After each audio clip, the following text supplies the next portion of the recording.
Good morning, praise the lord, ઈશ્વરનો આભાર માનતા આવો ફરીને એકવાર આજના દિવસની શરૂઆત પણ પ્રભુના વચન અને મનન દ્વારા કરીએ. પ્રભુનું વચન કહે છે, ઈસુએ ફરી તેઓને કહ્યું કે જગતનું અજવાળું હું છું. જે મારી પાછળ આવે છે તે અંધકારમાં નહીં ચાલશે, પણ જીવનનું અજવાળું પામશે. યોહાનની સુવાર્તા તેનો 8મો અધ્યાય 12મી કલમ. આજનો વિચાર, ખ્રિસ્તમાં અતિ પ્રિયવાળા મિત્રો, પ્રભુ ઈસુ ખ્રિસ્તના વિજયવંત નામમાં આપ સર્વને સવારની પ્રેમભરી શુભેચ્છા સાથે ઘણી ઘણી સલામ. પ્રભુ ઈસુ ખ્રિસ્ત સ્પષ્ટ કહે છે કે જે મારી પાછળ આવે છે તે અંધકારમાં નહીં ચાલશે, પણ જીવનનું અજવાળું પામશે.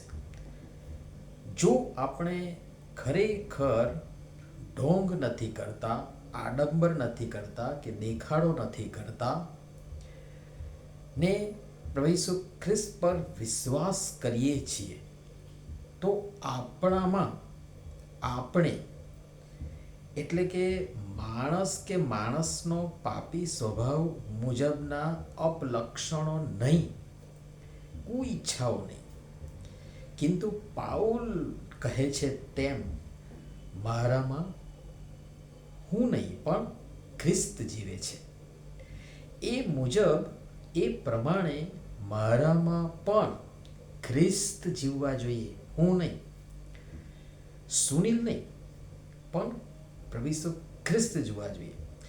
તો એનો મતલબ એ થયો કે પ્રભુ ઈસુ ખ્રિસ્ત જીવે છે તો પ્રભુ ઈસુ ખ્રિસ્તના ગુણ લક્ષણો પણ હોવા જોઈએ. ને જે દિવસે એમ થશે તે દિવસે અથવા તો ત્યારથી માણસનું જીવન ધર્મથી બદલાઈ જશે. એનામાં ખ્રિસ્ત ઈસુ અને તેમના ગુણ લક્ષણો જેવા કે પ્રેમ, આનંદ, દયા, માફી, સ્વીકાર, ભલાઈ, શાંતિ વગેરે પ્રકાશમાન થશે. ને આપણે ખરેખર ખ્રિસ્તના છીએ એ આપણા જ પોતાના વ્યક્તિગત વાણી, વિચાર, વર્તન, વ્યવહાર, વલણ અને વહીવટ દ્વારા પ્રકાશમાન થશે. જેનામાં ખ્રિસ્ત રૂપી પ્રકાશ નથી, એટલે કે ખ્રિસ્ત નથી, માત્ર નામના ખ્રિસ્તી છીએ, તેઓના વ્યવહારમાં એ જણાઈ પણ આવશે. ગુસ્સો નાક પર હશે, અભિમાન, છળ, કપટ, કુઈચ્છાઓ, દુષ્કૃત્યો, ભ્રષ્ટાચાર, પાપાચાર, દુરાચાર વગેરે શૈતાની જે બાબતો છે એ ભરોભર ભરેલી હશે. ફરીથી કહીશ કે જેનામાં ખ્રિસ્ત રૂપી પ્રકાશ નથી, માત્ર નામના ખ્રિસ્તી છે, તેઓના વ્યવહારમાં આ બાબતો જણાઈ આવશે. ગુસ્સો, અભિમાન, બીજાનું ભૂંડું કરવું, અહિત કરવું, નુકસાન કરવાની એ અદમ્ય કુઈચ્છા, તોડફોડ વૃત્તિ, સંકુચિત માનસિકતા વગેરે નકારાત્મકતા તેનામાં ભરોભર હશે. ને એમ કરીને એ પોતે જ ખ્રિસ્તમાં હોવાનો ડોળ કરી ખ્રિસ્તના પ્રકાશમાં નહીં, અપિતુ અંધકાર અને અંધકારની સત્તાના બંધનમાં હોવાનું એ પોતે જ સાબિત કરી દેશે તેના વર્તન દ્વારા. પ્રેરિત પાઉલ આ માટે વિશ્વાસીઓના જ્ઞાન ચક્ષુઓ પ્રકાશિત થાય ને પ્રત્યેક વિશ્વાસીઓને બુદ્ધિનો તથા પ્રકટીકરણનો આત્મા મળે માટે પ્રાર્થનાના સુરમાં બહુ સરસ વાત એફેસીયોના પત્ર તેનો 1લો અધ્યાય ને તેની 17, 18 ને 19મી કલમ તમે જોશો તો ત્યાં બહુ સરસ વાત તેમણે લખી છે અથવા તો કરી છે. એને પ્રભુનું વચન આપણે જોઈએ તો ત્યાં લખ્યું છે, આપણા પ્રભુ ઈસુ ખ્રિસ્તનો દેવ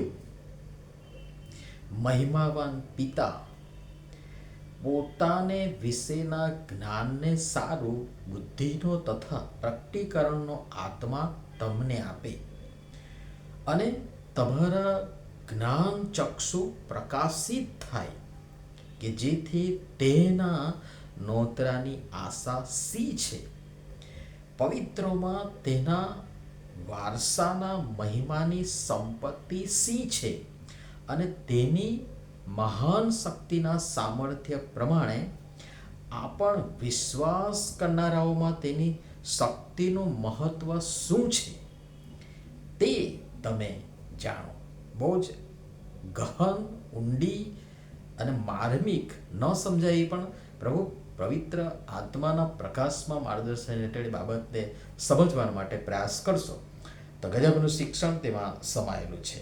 હા, આપણા જ્ઞાન ચક્ષુ પ્રકાશિત થાય જેથી ઈશ્વરની આપણ સર્વ વિશ્વાસીઓ માટેની સી આશા અને અપેક્ષા છે તે આપણે જાણી સમજી શકીશું અને પ્રાર્થના સહિત તેને પરિપૂર્ણ કરવાનો પ્રયત્નો વિશ્વાસથી આદરી પણ શકીશું ને એમ કરી પ્રકાશિત હોવાની સાબિતી આપણે પણ આપતા રહીએ કે હું પ્રકાશનું સંતાન છું.